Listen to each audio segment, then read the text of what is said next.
Welcome all. Come one, come all. We are Offensive Points, and this is the IDP Plus channel. IDP Plus being the preeminent place for all things fantasy football. We have done some hard work this offseason. We went through a colossal rebrand to ensure that we're giving our subscribers the best advice, the best tools, and the best community on the planet. That's really what we are here, folks, and that is community. Head to the site, join that community, and make some friends. We have some absolute studs working at the channel now, and I am very excited for the days to come. So today, we will be asking some burning questions for this NFL Combine that started this week.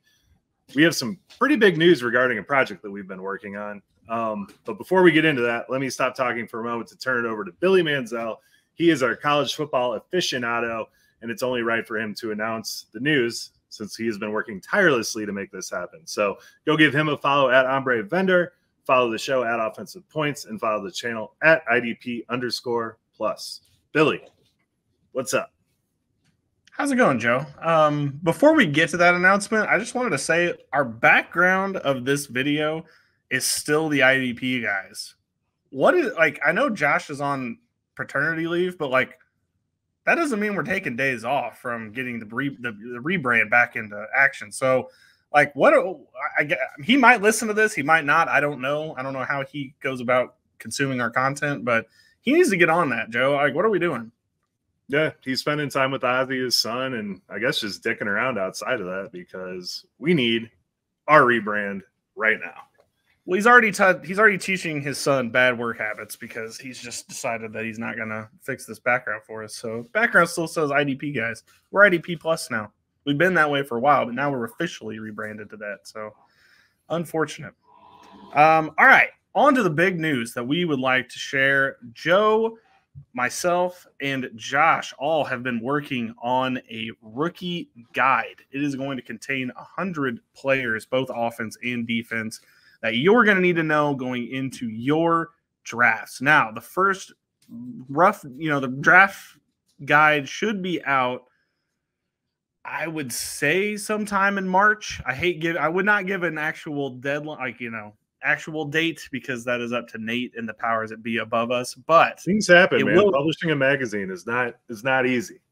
Exactly, especially when you got us three working on it, and they've got to go through, clean it up, make everything sound good and look good for all of you out there that are going to consume that guide. I am very excited about this.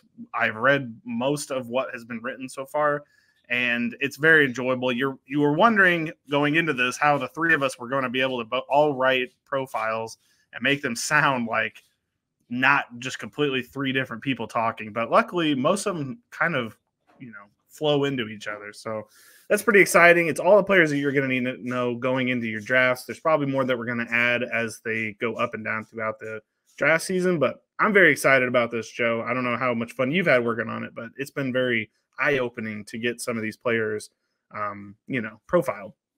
Yeah, no, this has been a really fun exercise. I mean, every year we do this. We dive into the rookies, right? But actually diving into the bios, the backgrounds, I mean, we pick up on it here and there. But, I mean, my favorite part of doing this is hearing these guys' stories. So, like Ray Davis, his parents were incarcerated when he was younger. He has 14 siblings. He grew up on the streets or in foster homes. Then his senior year of high school runs for 1,700 yards and 35 touchdowns in 8 games.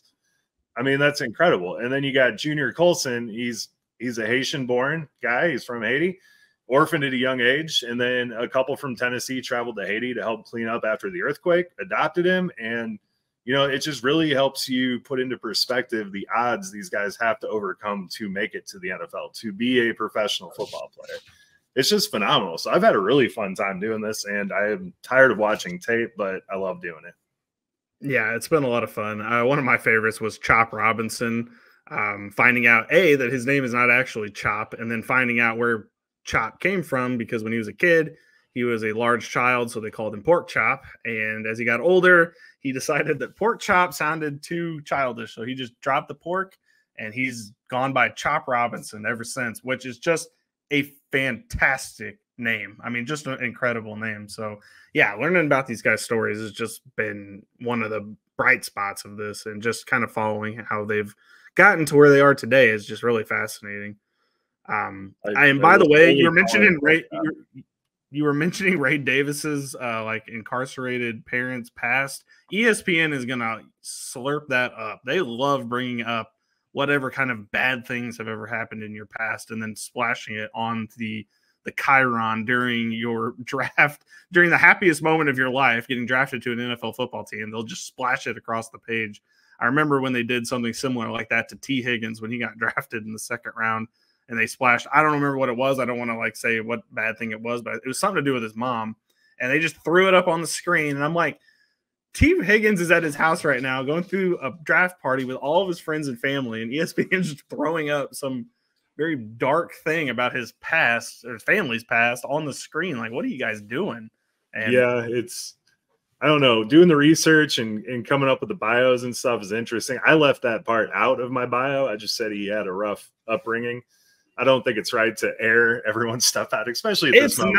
It's not. ESPN already has the graphic made for it, though. As soon as you didn't have to say that. They're like, somebody's in jail, potentially? Okay, well, let's write that We've got down. boots on the ground. Make the graphic, sir. Make the graphic so we can throw it up when he's excited to be drafted in the 4th round or whatever. Yeah. So, all right. Without further ado, Joe, let's get right into this. We are doing the 10 questions that we have going into the NFL Combine. Joe, this is kind of an interesting year, and we're going to get into this more in our questions, but there's definitely some interesting things happening. But there's a lot of players not participating in the Combine. Before we get into this, and we do have a couple questions, so we don't need to spend too much time on it, but how do you feel about this amount of big-name players not participating in the Combine? It seems odd. Yeah, I mean, I think in our chat we were talking about this with Jeff Bell a little bit, but I mean, like Marvin Harrison, for example, he's proven it. He's got the pedigree. He's got the pedigree with his dad. He's got the resume at Ohio State. Like I said, if he wants to put himself in bubble wrap and he wants to go lay in an isolation chamber, maybe just get massages all day, every day until the draft, until camp even, I get it. I 100% get it. So I understand the, wanting to throw your pro day with your receivers or have your quarterback. I get all that. I just don't. It's not good for the entertainment factor. I mean, we want to see Malik Nabers just gas everybody at the Combine, but we're not going to see that. So, well, not only that, and then I just don't understand what's going on. I mean, it used to be the very top cream of the crop guys may opt out of testing. Like, even like Jamar Chase tested, by the way. So it's not unheard of that like top players do test. Marvin Harrison Jr., maybe I can understand. He's probably not going to help himself at all this weekend. He probably could only hurt. Caleb Williams, probably for sure going to be the number 1 pick. Not really anything he needs to prove by throwing it. But everyone else, and that includes Malik Nabers, you needed to be there this weekend. I'm sorry. Like, you need to prove something because your pro days are nothing to me because it's all supposed to juice up the players that play there. I mean, if you're at the LSU's pro day, every LSU player is going to have their fantastic day. They're going to be a little bit taller. They're going to be a little bit faster. They're going to throw the ball a little bit better than they would. And yeah, at the Combine, you're thrown into a boiling pot with everybody else, and you got to rise to the top. In this case, pro days aren't what they used to be. So I don't know, Joe. I don't love this being something that the Combine has become now. Like, we cannot do this going forward, I don't think, and have it be something. Yeah. No, I totally agree with you. I just think, especially what happened with David Ajabo when he blew out his Achilles during testing. I mean, David Ajabo, I thought was going to be a phenomenal defensive end. I'm pretty sure that was at the pro day, by the way, at Michigan's pro day. When that, I think, I would have to double check, but I'm pretty sure that was at Michigan's pro day, which further should tell you like what this is. But you're right. It could happen. Yeah, I mean, me personally, if I had millions of dollars on the line and my whole future ahead of me, I would strongly consider just, shutting her down until the draft, see what happens, because these guys are going to make a ton of money no matter what. The guys coming out, especially the SEC guys, are going to be drafted highly. They don't have that entirely much to prove. So I agree with you, but I understand where they're coming from. Yeah, I mean, I guess if you're a locked in top 3 pick, why? But at the same time, I don't know. I still, the guys that aren't locked in top 3, I might consider it at least. Okay, I'd be pretty pissed off. No, I'm gonna go on this tangent one more time. Okay. I'd be pretty pissed off if I was CJ Stroud and Bryce Young, and I went to the I went to the combine, and the next thing you know, all over the sports shows for the next 3 weeks is how Will Levis is going to be the #1 overall pick because he's athletic and looks good and everything. So I can totally see not participating. I'd be like, why the hell am I even out here if you're just going to run with the narrative and try to tank my value that way? So I get it. Well, we're going to ponder a little bit about that in these first couple questions. So without further ado, Joe, with the first question that we're going to talk about tonight, with Malik Nabers opting out of the combine testing, is there a chance now that Rome Odunze is going to overtake him for wide receiver 2? There's always a chance, but I've looked at both these guys pretty heavily, and I don't think he will, simply because Nabers is the better prospect. In fact, I think actually there's a pretty big gap between Marvin Harrison, Malik Nabers, and then Rome Odunze. I think those two are just head and shoulders above the rest of the pack. So I think it would have to take Odunze doing a ton at the combine, which I don't really know what he can do at the combine where he would stand out enough to get himself ahead of Nabers. Well, it's funny you say that, Joe. I was reading a mock draft today, and they had Odunze going 6 to the Giants, and they had Malik Nabers going 9 or 10, whichever the Bears pick. But they had the Bears picking Malik Nabers as the wide receiver 3. And that got me thinking, like, Rome Odunze is going to show everything. The thing that happened last year for Anthony Richardson was he came out and he looked like a Greek god out there in the combine testing. And that is what every GM needed to see in order to solidify him as a top 4 pick. Everybody left this weekend thinking, okay, yeah, like that guy's definitely a first-round pick. Like, we don't even need to bother ourselves with thinking that he's not going to be over Will Levis. Like, that's for sure going to happen.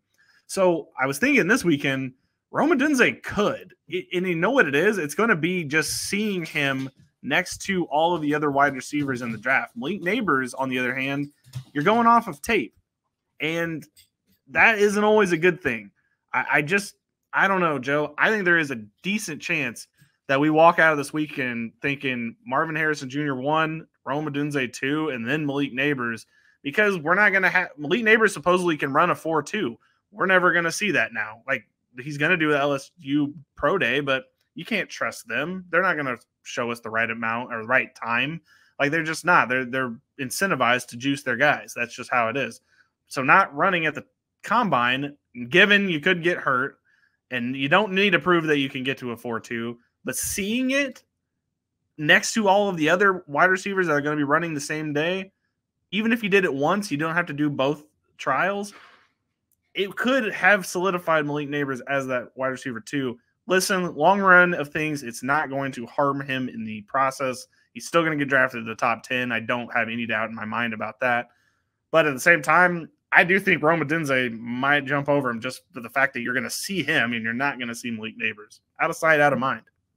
No, I totally agree with you on that one. I just, it's 2024 now, and there is so much technology and so much, everything is so hyper elevated now in 2024. These coaches and scouts have been around Malik Nabers for years now. They've seen him play. They've seen his speed. Hell, they've probably clocked him in a dark alley somewhere between, somewhere in Baton Rouge. But I mean, that's my biggest thing is, with the combine, I think it's better for the smaller school prospects, the smaller names. Mm-hmm. I mean, we saw, John Ross really helped himself by running a blazing fast 40 time, got himself into the first round. But we haven't really seen wide receivers, especially because I don't think there's a whole lot of tests that wide receivers can run where they're going to fluctuate that much in the order that people already view them as. I mean, Bryce Ford Wheaton came out and ran a 4.3, and he's like 6'4", just a monster of a dude, and he still went undrafted. So I just think, you know, as far as where Malik Nabers is, I think everybody already knows. Now, Rome is awesome, and if he does jump him over, I wouldn't be surprised because he could fit very well with the Giants. He kind of does what Jalen Hyatt was supposed to do for them, but is a much better player. So if that's how they want their offense to run and that's the player they're looking for, Rome's probably their guy. Yeah, it's going to be something interesting to watch this weekend. I would love to, I mean, Twitter is going to be ablaze, I'm sure, with like Rome Odunze, you know, could he be wide receiver 1 talk? Probably. Not going to go that far. I definitely think there's no shot in the world that he could jump that, but it is going to be something just seeing him down there. Now, Malik Nabers will be talking to GM, so we will be hearing a little bit about him being there. He's just not going to test, but you know, you leave yourself a lot of chance to fall by not doing anything. But on to question number 2. Caleb Williams, Drake May, and Jaden Daniels are all sitting out. Listeners out there, by the way, this question was initially going to be how fast is Jaden Daniels going to run, and is that going to potentially put him over Drake May? And then Jaden Daniels opted out, and it made this question kind of irrelevant, but we're going to put a little twist on it. So without Caleb Williams, Drake May, and Jaden Daniels all sitting out, is JJ McCarthy, Michael Penix Jr., or Bo Nix going to take advantage of any of them being out? Yeah, I mean, I think the wheels are in motion for McCarthy being a top 10 pick already. I mean, it's everywhere. We're seeing the momentous rise that happens every year, and it's JJ McCarthy. I think Drake May is putting himself in the most suspect position out of all these guys by sitting out because he doesn't have that one trait that really stands out like Daniel's speed. The other guy I think that could really make enough noise in their absence would be Spencer Rattler to kind of make a jump up there and kind of disrupt this hierarchy that we have in place. Yeah, no, I think you're right about that. I actually, like, this is going to sound crazy, and I know that this is going to come off as me being biased. I think JJ McCarthy having the biggest spotlight on him is actually going to hurt him because you don't have Caleb Williams, Drake May, or Jaden Daniels kind of like taking the spotlight away from you. The rest of these guys like Penix and Bo Nix could potentially be second-round picks. It would not surprise either of us if they fell out of the first round completely. So they have everything to gain by being here. JJ McCarthy is the only first-round quarterback that's projected right now that's going to be testing. So with the spotlight being so bright on him, any throw where he doesn't throw it as far as Bo Nix or he doesn't run as fast as somebody else, I don't even know who would not run as fast as him, but who, you know, putting him side by side, you put Bo Nix or Penix, whoever, against him, and he doesn't look as good as them, it's only going to make him fall down. Like, I feel bad for him. I'm not trying to sound like I'm hating. I know it's going to come off that way. I promise I'm not. I like the spotlight might be too bright this weekend, Joe. I'm kind of nervous for the kid. Yeah, and you bring up a really good point there. That is not something I considered. I just heard, I forgot which GM it was, but they called him a actual sized Bryce Young is what, or a prototypical sized Bryce Young. And I was like, fuck, if they're already saying that, then he's going top 10. I mean, I don't think there's any way. That is a hilarious comparison. Yeah, they said stretched out. I don't know, stretched out or actual size, or I don't know what the hell they said, but it was a really funny comment. I'm like, yeah, he's going top 10 now. There's no way. Yeah. And hey, that could still happen because, I mean, when they get down there and they meet the kid and they actually understand and see what he's been doing this entire time, I think the mind already maybe made up. I just feel bad that he is going to have the brightest light on him, whereas these last couple of years there's been a way for every quarterback to have a chance to shine or not shine or to do their like last year we had all of the quarterbacks doing things, so yeah, you could see what was what and who was who, but like this year it's just going to be JJ McCarthy, all eyes on him at all times. And I don't know. We're going to see if he can come through, but it's definitely going to be something I'm watching this weekend, especially like how it's going on social media, because there is going to be a trial of JJ McCarthy just based on what he's doing versus what the other guys are doing. Even I would say even against like Rattler and people down further, like just seeing him versus them, you're going to be like, wow, okay, I don't know about that, but we'll see. You bring up a great point. That's definitely something I did not envision happening. So thank you for playing devil's advocate, because you're always there to, with these rookies, I get way too hyped up on them. Well, I mean, and it comes off as me being a hating ass about JJ McCarthy, but no, you've had this stance, man. We haven't talked about Xavier Worthy yet, and I will have my stance on that one. So you take your stance here. That's fine. We'll get to him in this line of questioning. So yeah. Do you think Joe Milton is going to become a popular name after this week? So, and this is what I thought down in Mobile too. He looks like an NFL quarterback. He looks the part, Joe. It's just he doesn't do it like on the field. Like at Tennessee this entire season, he had a decent wide receiver core. Now, mind you, it wasn't great. Their best wide receiver was Squirrel White, which he may be a name we'll see next season. I don't know. I'm not going to rule him out, but that was the best wide receiver. He is definitely a name. I cannot wait to do the Squirrel White conversation next offseason. But he was the best wide receiver. He was probably not a 1. He's definitely a 2. It was Jalen Hyatt and Squirrel White when Hendon Hooker was there last year. So you kind of had to transition into that. But he's not a bad wide receiver, and his numbers should not have been that bad. So I don't know.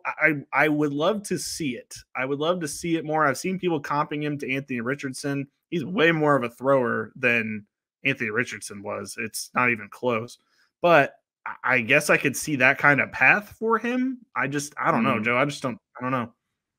No, I'm with you. I think he's going to run, and they're whoa, Joe Milton's here. And then we're having that Anthony Richardson discussion again. Or he has one, Zach Wilson-esque throw at the combine, and next thing you know, we're talking about him in the first round. So. I need them to allow him to uncork the ball and throw it 90 yards in the air. I've seen a video of it. It can be done. I don't know what that means I've always wondered, Joe, why don't they have a quarterback that just comes in to do Hail Marys? Like, that's their only job, is to throw one deep ball. And that's all they do. They don't, it's kind of like having a specialty kicker or something, but it would be just one guy that comes in and he just launches it down the field however far it needs to go. I was going to say like a hybrid punter, long thrower, or long snapper. Hail Mary guy would be a sick position. That would just a Hail Mary specialist. That's what we'll see. Taysom Hill do it next year. I guarantee it. So that'll be his role next year. Yeah, that would be fun. But trust me, the Joe Milton conversation will be had this weekend, because seeing him in person, he does look the part. It is hard to not see him and think, man, that guy kind of looks like he would be a quarterback. But I don't know. I guess we'll see after this weekend. All right, on to question number 3. Will Latu's medicals matter? I am butchered that name, but he is a defensive end from UCLA. So, Joe, will his medicals matter? They damn well should matter. I mean, Latu came back from he was forced to medically retire in 2021. Then he goes to UCLA and puts up 23.5 sacks in 2 years. He got the Pat Tillman Award, Defensive Player of the Year trophy. Ted Hendricks, Best Defensive End in College Football Award. He got the Morris Trophy. I mean, he won every accolade known to man. But spine and neck injuries are no fucking joke, especially the surgically repaired ones. So one wrong hit, one wrong move. I mean, if he poses for the camera the wrong way, his career could absolutely be over. And for a team taking him in the first round, that is a gigantic risk. Okay. I guess I'm just going to be the devil advocate for all this entire podcast. Didn't see that being how this worked. Okay, so the only thing I would like to remind the audience, now this was not a spinal injury, so I'll preface it by saying that spinal injuries are definitely a lot more, well, I'm saying that, I don't know if they're worse, but they're definitely kind of bad. So Jalen Phillips also medically retired in college due to concussions, and he was out of football. Came back, went to the University of Miami. It's funny, he actually retired from UCLA and then went to Miami. And that opposite kind of happened with Latu, where he retired from Washington and then came to UCLA. But Jalen Phillips went in the first round, pick 18 overall, and he had medically retired. So there is precedent for a player coming back. Also, Grant Calcaterra, who's a tight end for the Eagles, also medically retired from Oklahoma. revived his career, I believe, at SMU. I can't remember exactly. But he ended up, he's playing in the NFL right now. He had medically retired. He actually became a firefighter for a little bit, and then came back to football, and then now plays for the Philadelphia Eagles. So there is precedent. Both of those were concussions, though. This is a spinal injury. So I have to agree with you, Joe. This might be a huge concern for a spinal injury coming in. We'll see, though. He was very, very productive at UCLA, and just watching him, it's just you fall in love with the player. You wish he didn't have these problems going on. Yeah, man, I agree with you there. Just being a golf guru and seeing the amount of damage that spine injuries can actually do to people and how easy they are to re-aggravate, it's just very worrisome. I love if he can stay healthy, he could be one of the best defensive ends in the league in 5 years. It would not surprise me if that happened. But seeing that, and I don't know. And then with Leighton Vander Esch, he had that neck issue where we don't know if we're ever going to see him again. So, yeah, I don't know. Necks and spines, I am not a fan of them. I am a huge fan of healthy ones. I'm not a fan of unhealthy ones.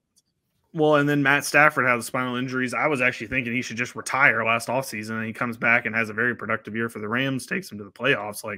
Didn't think that was going to happen. So, yeah, this is very strange. I can't wait till we have our medical expert back on, Tom, so he can kind of tried to get him to talk about it a little bit when he was on in January, and he hadn't really looked over it yet. But this will be fascinating, especially if he clears everything this weekend and see what Tom thinks going forward. Like, how much risk are we talking? Because if they sign off on him, then are we good to go? Should we still be concerned? I don't know. It's very interesting. He's going to have to be taking iodine tablets before he goes to the combine because he is going to be in so many MRI machines. It's going to be ridiculous. So hopefully he doesn't get radiation poisoning while he is at it.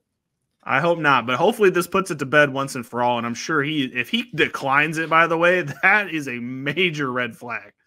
If we find out on Twitter that he declined to do the medical testing, which I don't know if they can decline that, but I feel like they can. That would be a huge concern. The HIPAA would probably allow you to decline that. I don't know. Is it going to be like a Laramie Tunzel thing where draft night they're going to release an X-ray on Twitter of his neck? Would be hilarious if they did. That would be amazing if a team wanted him that bad and they're just like, hey, leak the photo of his neck on Twitter right before the draft. That would be hilarious. I'm just picturing a meetup with a guy in a trench coat just handing over an X-ray file. You can make a whole show out of that, dude. Yeah, which file do you want here? And he opens up. He's got 15 files of stuff, medical information. That would be career path. Yeah, I like it. All right, on to question number 4. Will any running back be able to vault themselves into the top 50 picks, basically into the top of the second round discussion? Not going to get any first rounders out of this draft, I don't think. That would be insane. But could we get anybody that's going to be a top of the second round type player after this combine? Yes, and his name is Jalen Wright from Tennessee. He is going to go in the top 50. He is everything and then some. He's fast as hell. I don't know what his 40 time is going to be, but everyone thinks it should be about a 4.3. Would not shock me. Watching his game speed, he is electrically quick. He has the size at 5'11", 210. Wasn't used much as a receiver in Tennessee, but he can absolutely do that. And he's one hell of a pass protector. So if he runs a fast 40 and is looking pretty fluid catching the balls, I think he will go high. The only knock that I have seen or had with Jalen Wright is his frame. But we're he's not the most muscular dude. He's strong, but he's kind of slender. But we're past the year of bruising backs. We're not going to get any sort of massive running back. It's the years of the past. So he doesn't need to be strong. He needs to be quick and powerful, and that's what he is. Man, that was actually who I was going to talk about too. So I will bring up somebody else in a second, but just to kind of add on to what you're talking about with Jalen Wright. So yeah, I think speed is going to be a major thing. It was kind of interesting last year's combine, Devon Achane. We were kind of thinking he might actually go for the record and actually beat the record for the 40 time because he is that fast. But he was unable to do it. And he ended up being in the 4.3s, which ended up dropping him all the way to the third round. And that was a disaster for Devon Achane. But as we can see what happened with this year, He got into Miami. He ends up being one of the top rookie running backs in the NFL. And that was just simply an incredible move for him. So I think Jalen Wright might be the same situation, actually. I think it might be something more interesting than that, you know? Yeah. Okay, I'll just mention my one, just because this is my second most interesting one, is Braylon Allen from Wisconsin. I just want to know his height and weight, because if it's true, he is 6'2", 220, I think that might be able to boost him up enough. Now, that sounds crazy because that's just height and weight, like, duh.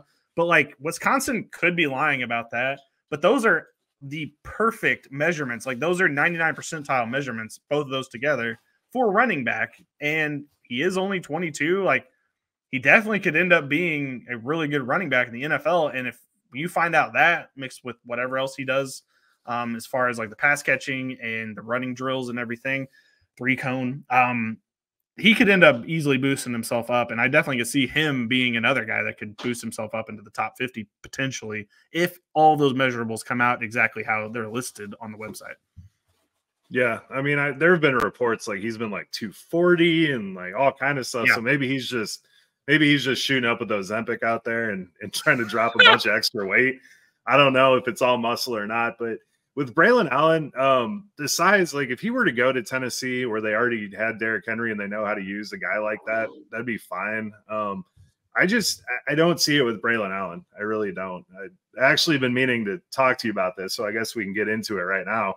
But my running backs, after doing this research, I mean, I think Jonathan Brooks is still my number one. I know the ACL is really shitty. The health is an issue, but yeah, he is my number one running back after watching it. I guess with his ACL, you could put Jalen Wright ahead of him right now, but those are kind of my 1-2. And then it kind of goes Bucky Irving and maybe Blake Corum, and I don't know after that. I mean, it just falls off of a cliff. I hear you. I think you're missing the boat on Braylon Allen. That's just what I think. Like, I see the Bucky Irving thing, but I do think he was kind of part of a two-headed monster. Braylon Allen this year kind of was a part of a two-headed monster. He was injured a little bit, though. But I definitely think he could hold down a team. Landing spots are going to matter a whole bunch. I know that, that's kind of a lame thing to say because it's boring and everybody says that. But it is interesting. It is something to watch as this offseason goes. But I don't know. I think if his measurables come out like top guys, it might actually boost him up. I don't know. We'll see. No, I feel you there. I just want to do a Spider-Man meme of him and AJ Dillon. Just point at you. That's fair. I don't. You see him as AJ Dillon. I do not see him as AJ Dillon, but we'll see. Like that's how this goes, Joe. We'll see. And I think after this weekend, we may be having a different discussion. Come, further pods when we're talking about rookies. You're right, though. I definitely want to see his measurements. It will be something I'm marking down as like, what is that? But we'll see. All right, on to number 5. What will it take from Quinyon Mitchell, Cooper Dejean, or Terrion Arnold to solidify themselves as the cornerback 1 in this draft? Well, I still have Kool-Aid as my number 1 cornerback in this class. Interesting. The SEC, okay. The SEC just learned to not throw the ball his direction, and that's kind of what happened. So I like Kool-Aid. I think he's my number 1, but I think, out of this group that you have, I think it's Quinyon Mitchell from Toledo, just because he's the entire package. And if he runs quick and he looks fluid out there, then, I mean, he should be the one, I believe. Okay, Joe, I did not see us going there. Kool-Aid has been losing a lot of steam, which I agree. I think maybe I think we're doing the typical offseason thing where we're dropping players that didn't do anything wrong just because we need to switch it up a little bit. But I am like Quinyon Mitchell is my guy. I mean, we have to see how fast he's going to run. That is going to be the most interesting thing.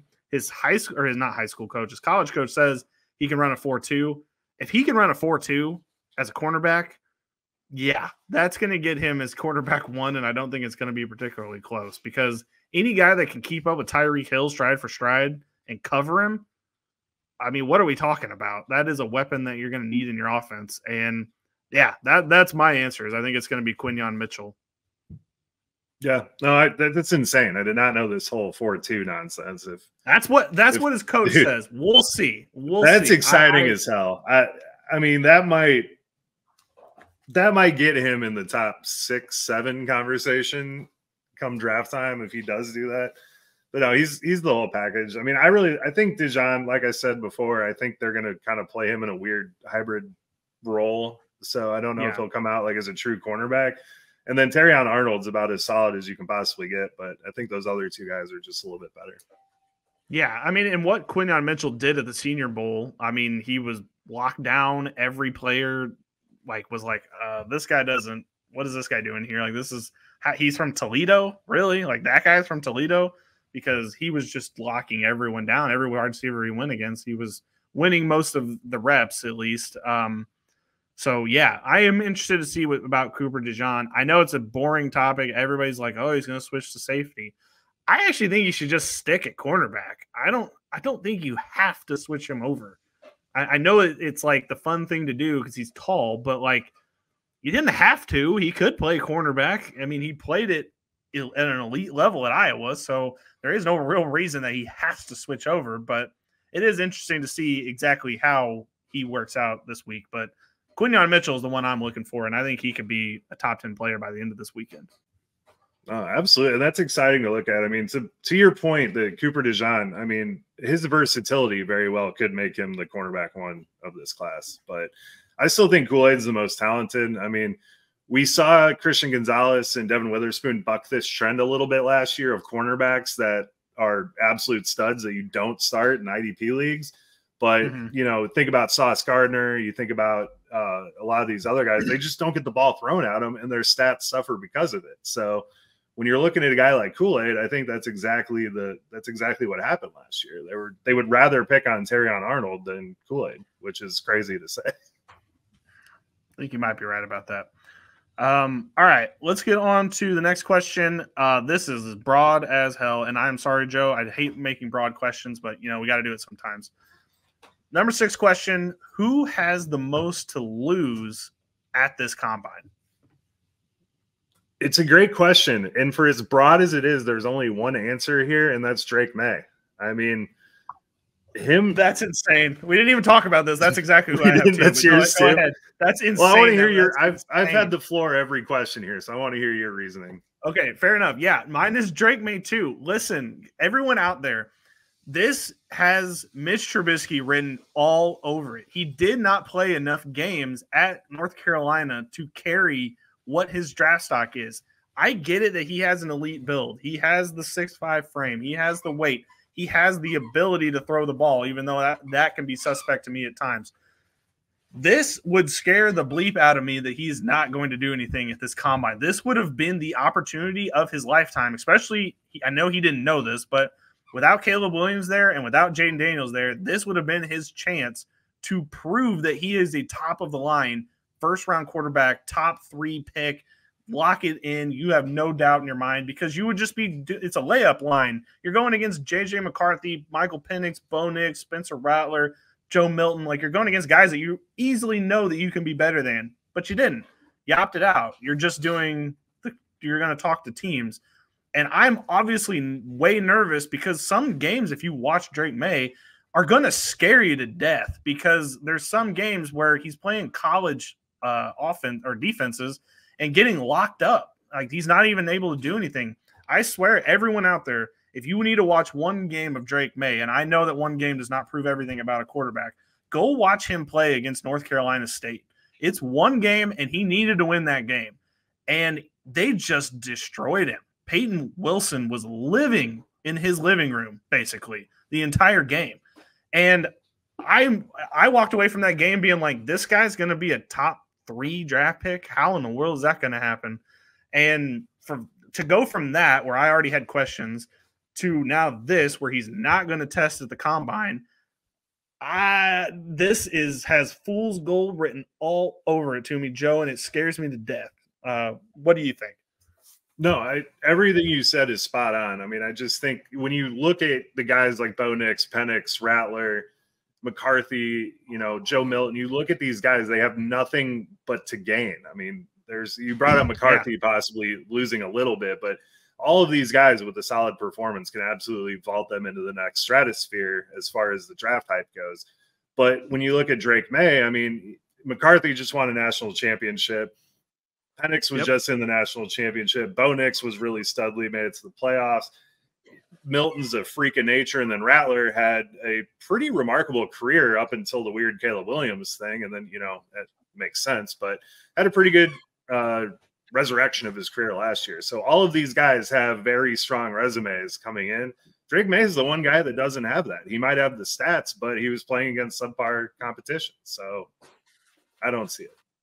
26 total starts, Joe.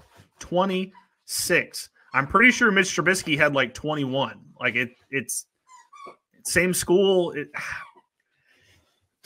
just scares me. It makes me feel things that I don't like to feel, because Mitch Trubisky was also 6'5", and he was also taken in the top 2 picks of the draft. And he was a Bear fan, obviously. Remember how that went.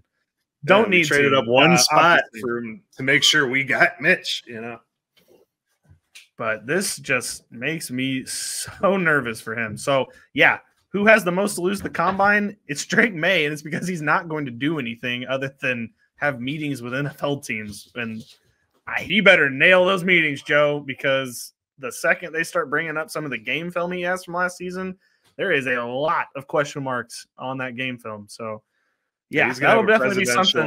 Teleprompter in front of him just so he doesn't fuck that up. He's gonna need it, because that was a really rough season to have. I mean, we'll see. It might not end up mattering, but man, I would have loved to have seen him just completely dominate this weekend and prove once and for all that he's for sure a top 3 pick. But we won't get to see that. We'll be following along on Twitter and hearing about how he's nailing all of his interviews. All right, on to question number 7. Are they going to have to shrink the draft in the future with all of the NIL deals? Joe, go ahead. Yeah, I don't know how much yet, but I think they're going to have to. We were really on a run there from like 2014 and up, where as soon as these guys could declare for the draft, they were doing it. But now with the transfer portal and the NIL money, the number of juniors coming out is almost 50% lower this year than it has been. And that is crazy. And I think we see that trend continue. I'm going to give a middle of the road answer. So I think with the COVID situation that everyone went through, you can add on a year. You can take, and then that's as soon as that, ended, and we still are dealing with people having COVID years, by the way. They're still out there and still using that extra season. But you have that, and then you introduce the NIL deals in the transfer portal. I'm kind of in wait and see mode. I don't know. Eventually we may get to that point, but I need to see it first. I'm not going to lie. Next year's draft class is going to be one of the years where I'm wondering about that, because next year's draft class, at least looking at it from afar, is other than running back, is scary, because there is not a quarterback you would trust right now. There is not a wide receiver necessarily. There's one that you would like, but like the rest of them, you don't know. So there is definitely something to that. I think it's going to affect certain positions, running back, more than others, especially as they get devalued in the NFL. I think it's going to affect them more than others. But at the same time, like, running backs aren't getting drafted high. Of course, they're going to be incentivized to stay there longer. Wide receivers, especially the ones that go in the 2nd and 3rd round, they have a better chance to get a large NIL deal in college rather than stay there. I mean, Jordan Addison, if he didn't go in the 1st round, was going to be making a huge mistake. He would have made at least $1 million. If he went in the 2nd round, he would have been getting paid less than that. So I do think that will affect certain players, but I'm still kind of in wait and see mode, because we had like a big like dam that was holding in all of this water of all of these players that had an extra COVID year.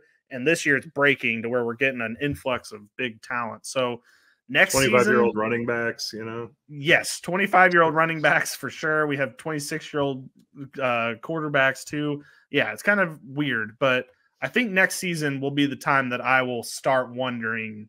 Next draft season, we'll see where we're at. I'm kind of in wait and see mode. Yeah, it's just a question that I have, because I think the NIL money is only going to increase, And, I mean, guys like Ibuka that went back to Ohio State because of how stacked this wide receiver class is, he's probably going to be making about as much money as he would make if he had stayed in this year's draft and gone in the second or third round. I mean, I don't know. It's just maybe we hack off the 7th round because it's pointless anyway. Sorry, Brock Purdy. Maybe. We'll see. If anything, Joe, here's the thing. The way that the people love this draft, we may just make it 10 rounds again, like it used to be back in the day. There was like 18 rounds of players taken. And then just make it to where like the free agents are part of the draft or something, like something dumb like that. Definitely could be really interesting. Wouldn't that be interesting to see how that goes? But I mean, we're a while away from that happening. All right. On to question number 8. Austin Booker or Jonah Ellis. Will either of them vault themselves in the conversation as defensive ends with insane workouts this week? Yeah. I mean, okay, I love Austin Booker. Billy, I've mentioned this name to you about 100 times, but he's got all the tools. He's raw as hell, but I really like him, and I think if he goes to the combine and just kills it, he could really shoot up draft boards. I mean, Jonah Ellis had those weird injuries at Utah. They didn't say anything about him, but he missed the rest of the season last year. So he was really solid. And then, you got another name I want to bring up here is Javon Solomon from Troy. He had 16 sacks last year and is just like a freak of nature athlete. So I think with the edge class this year being kind of so-so, it's very top heavy. Most of this draft is very top heavy. But I think we could see one of these guys position themselves in the top 5 at the position with a strong workout. Yeah, I'm just going to talk a little bit. Austin Booker, I agree. I think he's going to be a name that everybody's going to be talking about come next week. I think that he's definitely going to be one, especially in the IDP world. I think he'll be a name that a lot of people are talking about. I just want to talk a little bit about Jonah Ellis out of Utah. I am interested, especially like he had a season-ending injury this season. Like he missed 3 games, and we didn't really get to ever know what that was. They said he's going to be fine to do the combine measurements and everything, so we'll see exactly what that is. But I think just the air of mystery of Jonah Ellis is actually going to be a benefit, weirdly, because there is a little bit more unknown about him, and we'll see if that helps him or hurts him potentially. I guess that could be a thing. But we'll see. I think Jonah Ellis could definitely vault himself in the conversation, potentially being a day 2 pick. I mean, I would think 3rd round is definitely possible, and 2nd round's not far behind if everything breaks right for him. And the combine is a great place, especially in the interviews and the medicals and just the drills alone to show exactly what you're able to do. Yeah, I love the way you look at it as an injury being a benefit because, it's weird, but it is. Yeah, it just that undisclosed thing next to it. I know we see that from time to time, but it's like, okay, what the hell is actually going on? College is so shady, man. Right. College is so shady. Yeah, so, yeah, you're right. Good medical report and I like his tape a lot. He looks really good as well. He does. One thing I didn't love it, but I liked about Lincoln Riley was that if somebody like broke their ankle, he would just say they have a lower body injury. He would have no clue what they meant. Straight hockey like with it. Their leg could be amputated. He'd be like, "Yep, they have a lower body injury. Be out a couple weeks." I'd be like, "Lincoln, they're missing a leg. He's not coming back. He's done playing football. We'll see. We'll see." And that's just how shady college is, right, man. Like he's day to day, man. Yeah, exactly. There was I think it was Theo Weiss. He's a wide receiver at Mizzou when he was playing at Oklahoma, and he had like a really bad injury that was going to keep him out of the season. I think it was something to do with his head, and he was just like upper body injury. He's going to be out for the season. It's like, what? What do you mean? Like, what happened to him? Yeah, exactly. It's like, is he all right? Like, what do you mean out for the season? Upper body injury. Like, you don't give us anything more than that? But no, we never end up finding out what it is. And yeah, it's just, college is such a shady game. I found that out mostly from Lincoln Riley, but this has that written all over it with the undisclosed season-ending injury. That barks up the same tree, if you will. Right, especially with it being a season ender, because even if you're trying to have a competitive edge there, if the guy's out for the season, I mean, maybe maybe Jonah asked, like, hey, don't say anything because I don't want the NFL teams to know about it. But it makes no sense to me. I guess that's what it is. It's very weird. Okay, on to question number 9. Who solidifies himself as the top safety in this draft, Joe? Dude, this safety class is wild. I'm going to pick your brain here because, I mean, I think like the top 3 you're looking at are Newman, Kitchens, and Brady. I mean, that's kind of what I'm seeing. But then you got Cole Bishop, who completely boring, but is an absolute stud.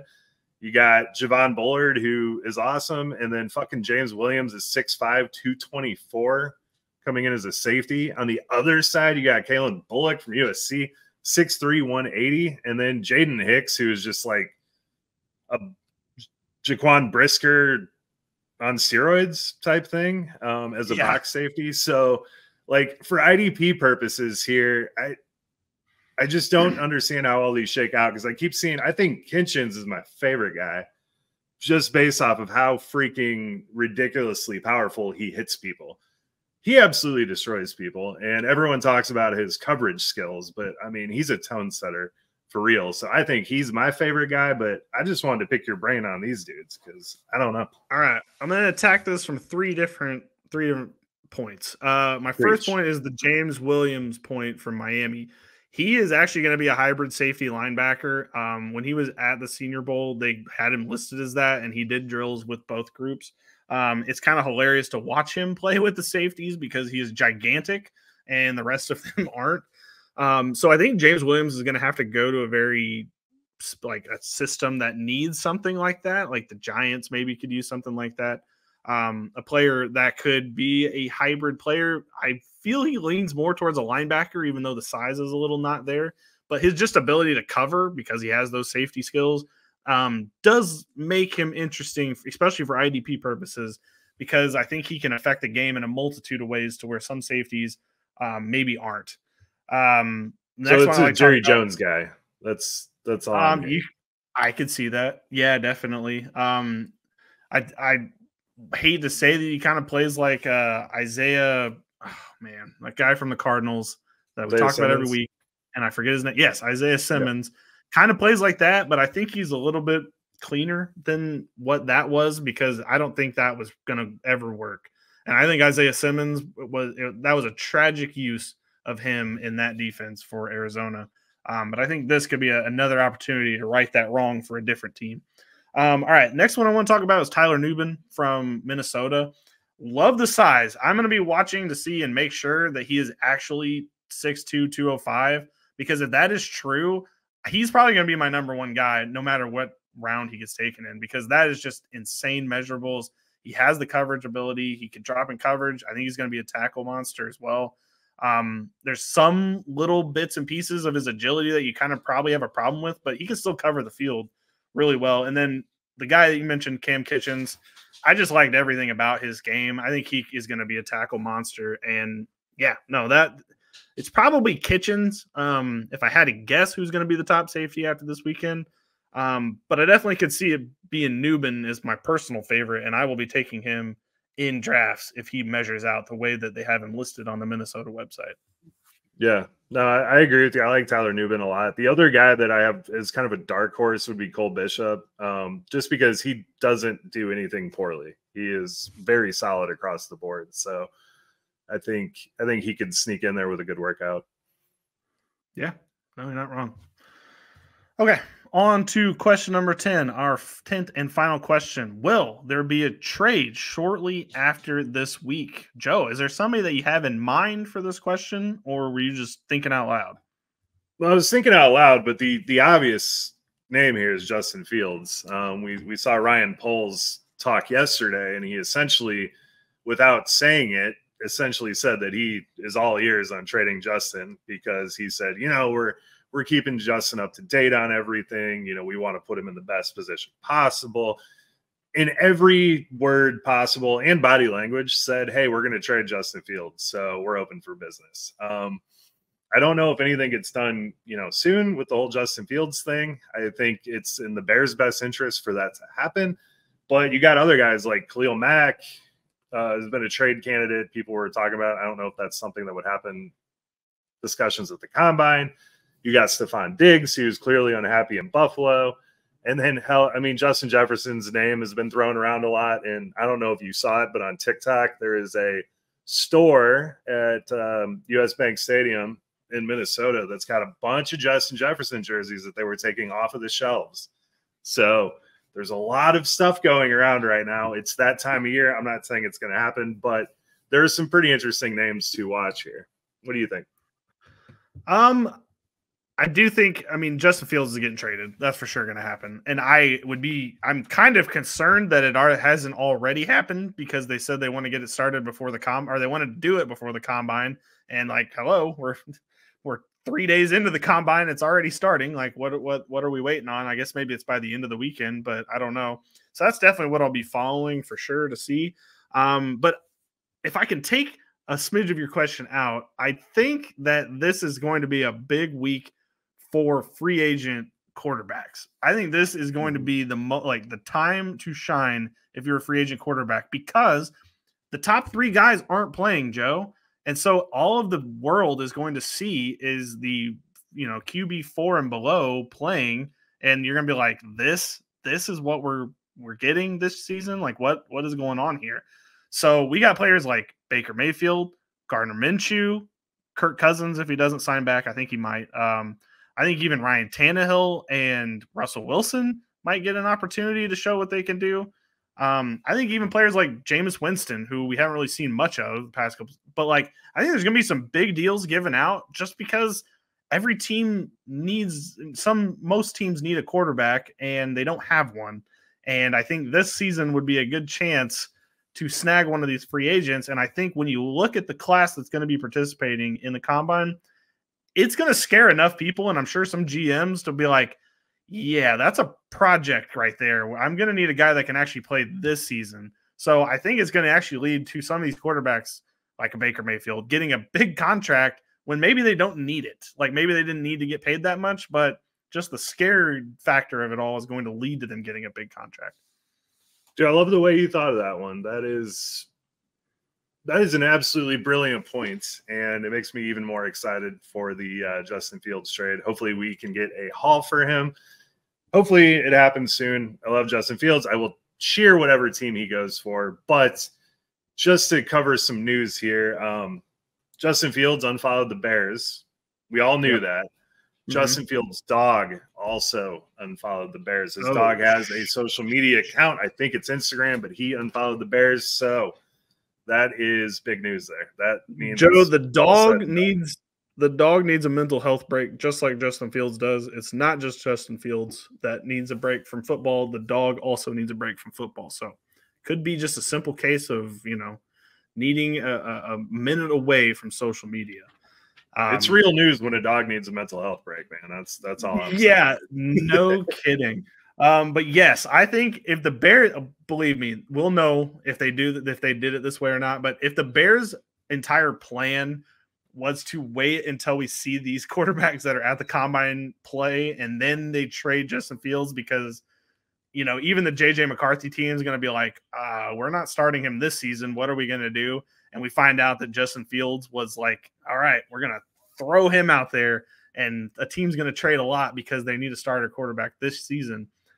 It's just genius if that's what the Bears are doing. I don't want to give them that much credit yet, but if they come out and say that was the plan all along, I will stand and applaud, because I think we're going to have a quarterback crisis by the end of this weekend. Yeah, that's a good point. I wouldn't put it past Ryan Poles. He's a tricky guy. He's very smart in what he does. I could see him sitting those guys down and be like, Caleb, we're drafting you. Jaden, you're going to Washington. Drake, you're going to the Patriots. You don't need to practice. I've already talked to them. That's what's going to happen. Yep. So you guys just stay at home. We'll give you some Paramount. You can watch Halo, watch the new season, take it easy, and just don't go to the combine. For sure.